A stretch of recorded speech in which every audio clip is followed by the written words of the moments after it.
ಈ ಭರತಖಂಡದಲ್ಲಷ್ಟೇ ಅಲ್ಲ, ಇಡೀ ವಿಶ್ವದಲ್ಲೇ ಪ್ರಸಿದ್ಧಿಯನ್ನ ಪಡೆದ ಒಂದು ಸಾಮ್ರಾಜ್ಯವದು. ಮುತ್ತು ರತ್ನಗಳನ್ನ ರಸ್ತೆಯಲ್ಲಿಟ್ಟು ಮಾರಲಾಗ್ತಿತ್ತು ಅಂತಲೂ ಈ ಸಾಮ್ರಾಜ್ಯದ ಇತಿಹಾಸದಲ್ಲಿ ತಿಳಿಯಲ್ಪಡುತ್ತೆ. ಅಷ್ಟೇ ಅಲ್ಲದೆ ರೋಮ್ ಸಾಮ್ರಾಜ್ಯದ ತುಲನೆಯನ್ನ ಕೂಡ ಮಾಡಲಾಗುತ್ತೆ.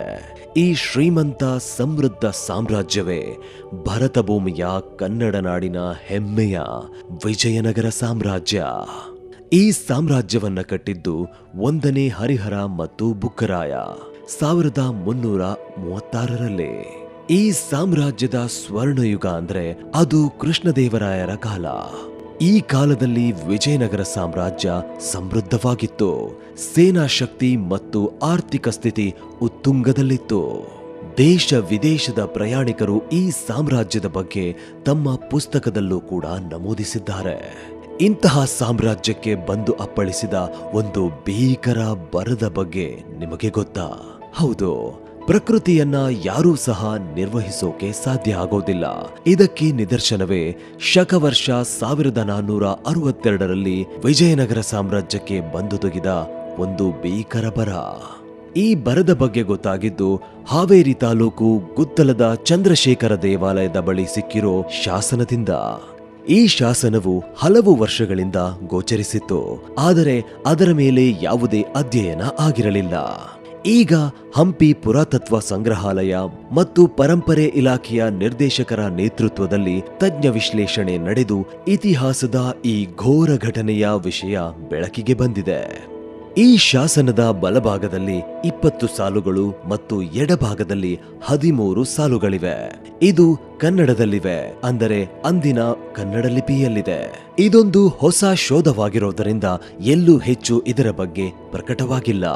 ಈ ಶಾಸನದಲ್ಲಿರುವ ಸಾರಾಂಶವೆಂದರೆ, ಗುತ್ತಲದ ಮೂಲ ಸ್ಥಾವರಕ್ಕೆ ಅಧೀನರಾದ ನನ್ನಿದೇವ ಒಡೆಯನ ಮಗ ಮರುಳಯ್ಯ ತಮ್ಮನ್ನಾಳುವ ಸೀಮೆಯ ಒಡೆಯನಾದ ಪಟ್ಟದ ತಿಮ್ಮಸ್ವಾಮಿಯವರಿಗೆ ಪುಣ್ಯವಾಗಲಿ ಎಂದು ಜಿಲ್ಲೆಯಲ್ಲಿ 6307 ಶವಗಳನ್ನ ಹೊತ್ತುಕೊಂಡು ಹೋಗಿ ಸಮಾಧಿ ಮಾಡಿದ್ದಾಗಿ ಬಲಬದಿಯ ಸಾಲುಗಳಲ್ಲಿ ದಾಖಲಿಸಲಾಗಿದೆ.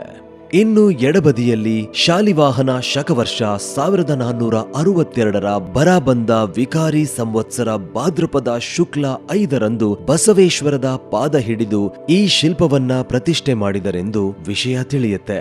ಇಲ್ಲಿ ದಾಖಲಾದ ಕಾಲವು ಕ್ರಿಸ್ತಶಕ 1539 ಆಗಸ್ಟ್ 18 ಸೋಮವಾರಕ್ಕೆ ಸರಿಹೊಂದುತ್ತೆ. ಈ ಅವಧಿಯಲ್ಲಿ ವಿಜಯನಗರ ಸಾಮ್ರಾಜ್ಯದ ದೊರೆ ಕೃಷ್ಣದೇವರಾಯರ ಸಾವಿನ ನಂತರ ಅಧಿಕಾರವನ್ನ ಹಿಡಿದ ಅಚ್ಚುತ್ತ ದೇವರಾಯರ ಆಡಳಿತವಿತ್ತು ಎಂಬುದು ಗೊತ್ತಾಗತ್ತೆ. ಕ್ರಿಸ್ತಶಕ 1539ರಲ್ಲಿ ಗುತ್ತಲ ಸುತ್ತಮುತ್ತ ಕಾಣಿಸಿಕೊಂಡಿದ್ದ ಭೀಕರ ಬರಗಾಲಕ್ಕೆ ಸಿಲುಕಿ ಸಾವಿರಾರು ಜನರ ಸಾವುಗಳಾಗಿತ್ತು.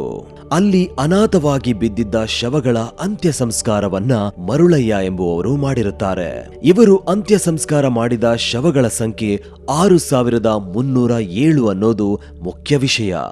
ಇಡೀ ವಿಶ್ವದಲ್ಲಿ ವ್ಯಕ್ತಿಯೊಬ್ಬ 6307 ಶವಗಳನ್ನ ಹೊತ್ತು ಸಮಾಧಿ ಮಾಡಿದ್ದು ಹಾಗೂ ಘನಘೋರ ಬರಗಾಲದ ಉಲ್ಲೇಖ ಹೊಂದಿರುವ ಮೊದಲ ಶಾಸನ ಇದಾಗಿದೆ.